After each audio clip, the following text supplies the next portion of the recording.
From a surprising headpiece to reused costumes, uninsurable actors, and an all-action opening scene that was cut, there is a reason that Star Trek Generations got, at best, a lukewarm reception from both critics and fans. In this video, I'm going to give you 5 facts that you probably did not know about the movie. And look, it's not a perfect film, but to me it's an important one, as it was the first Star Trek movie I saw in the cinema. However, looking behind the scenes, it was clear that this movie was doomed from the start. Now, before we get into this, I want you to get into the comments and let me know what was the first Star Trek film you saw in the cinema. Have you done it? All right, let's get started.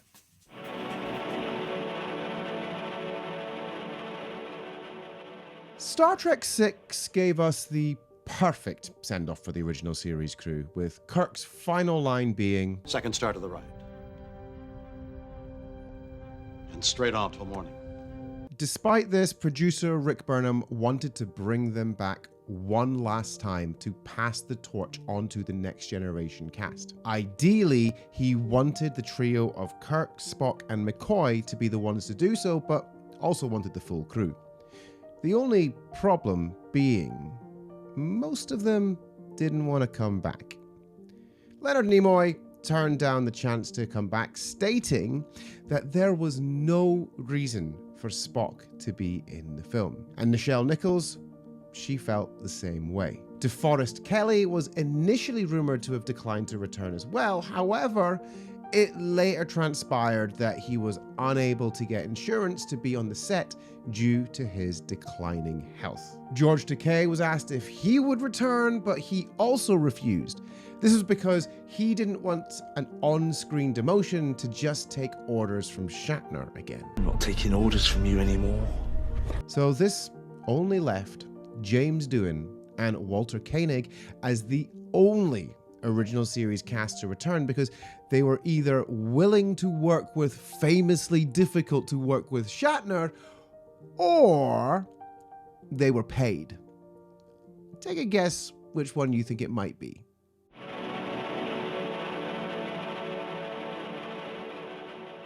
If you had an older sibling, you already know about having to get their old clothes. Well, the same thing happened in Generations, only in reverse. The turnaround between wrapping up the TV series and shooting Generations was tight. There were changes to the set to make it more cinematic, and they also wanted to update the uniforms to match that more cinematic look. However, the design team quickly fell behind schedule. Whilst Patrick Stewart and Brent Spiner had their uniforms ready, the rest of the crew were not so lucky. Since they were using the same uniform design from Deep Space Nine, and DS9 had wrapped filming for the summer, the little sibling lent its clothes to the older one. But it didn't all exactly fit. Jonathan Frakes had to squeeze into Avery Brooks's uniform and roll up the sleeves to make it fit. LeVar Burton was swimming in Colm Meaney's uniform, while Michael Dorn, Gates McFadden, and Marina Sirtis were all stuck with their old television uniforms.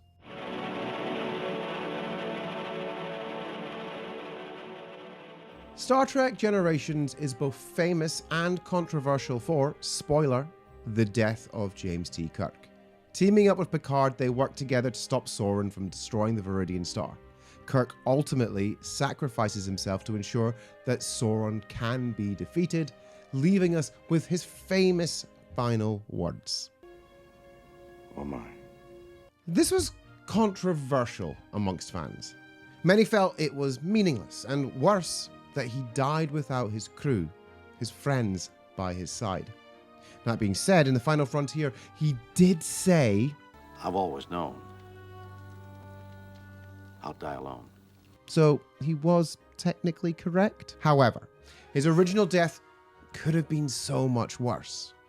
In the original ending, which was filmed, after a fistfight, Kirk gets shot in the back by Sauron. Picard then shoots Sauron out of revenge, and that's it.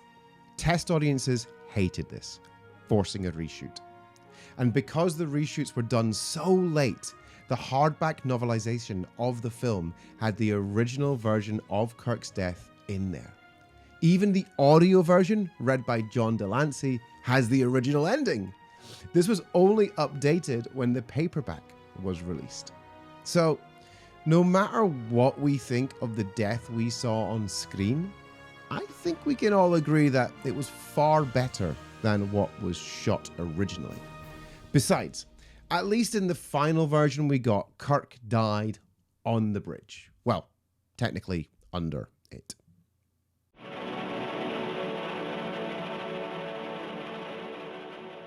If the turnaround between the end of The Next Generation and Star Trek Generations was short, then the time between Generations and what Patrick Stewart did next was non-existent. Even while filming Generations, Patrick Stewart was prepping for roles in 2 other movies he'd been cast in, The Pagemaster and Jeffrey.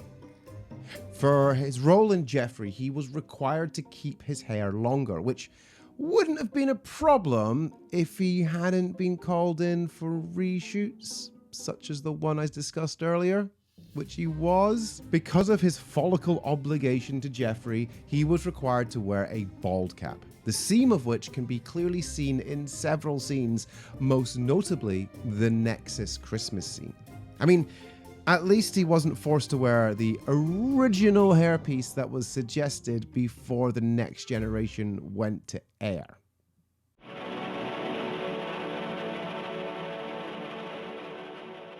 If you watched my last 5 things video about the undiscovered country, which I'm going to link to right here, you'll know that Star Trek VI had an alternative opening that, fortunately, was never filmed. Star Trek Generations also had an alternate opening scene, but this one was filmed. Originally, this film didn't open with just the Enterprise B.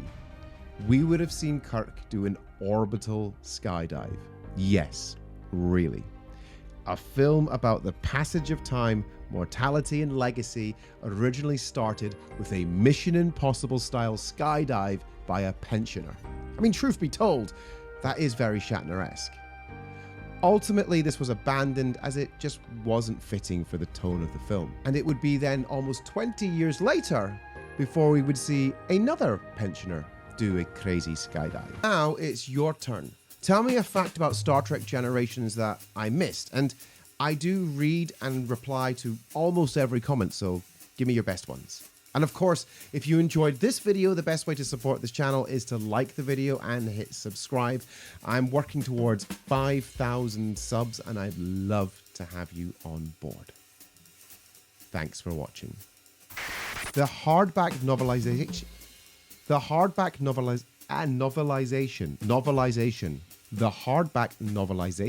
of the film had the